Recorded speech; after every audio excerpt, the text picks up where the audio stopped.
В Сыктывкаре заработала служба бесплатного такси. Специальный транспорт для доставки пациентов с симптомами ОРВИ и COVID-19 призван разгрузить автопарк службы скорой помощи. Возить такое такси будет на прием к врачу и обратно. Организовать такую возможность поручил глава Республики Коми Владимир Уйба. В ближайшее время по такой же схеме начнется работа в Ухте и Воркуте. Евгений Стокас знает подробности.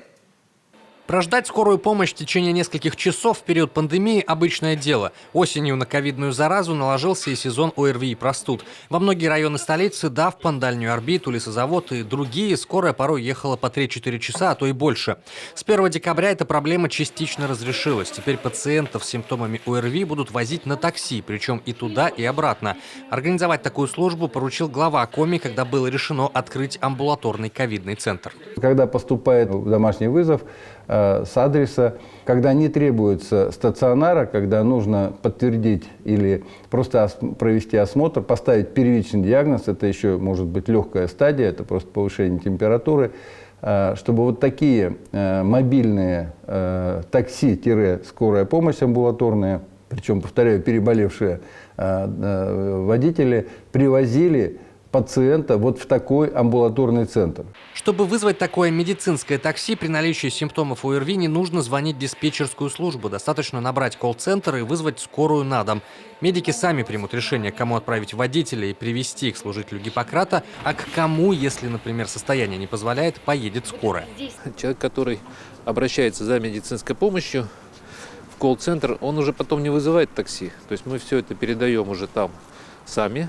И таким образом мы регулируем и потоки пациентов, то есть мы можем в течение дня логистически выстроить количество пациентов, которые нам необходимо в какое время доставить в амбулаторный центр для того, чтобы была равномерная нагрузка в течение дня.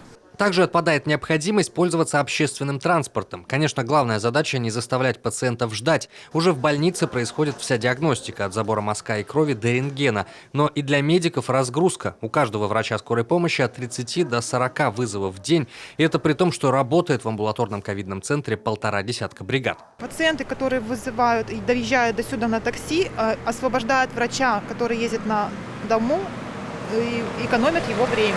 То есть мы можем обслужить большее количество вызовов, которые именно нуждаются в этом. Хотим попросить наших пациентов доверять такси, доверять нашим сотрудникам, администраторам колл-центра, поскольку некоторые не верят в это во все, и соглашаться на довоз.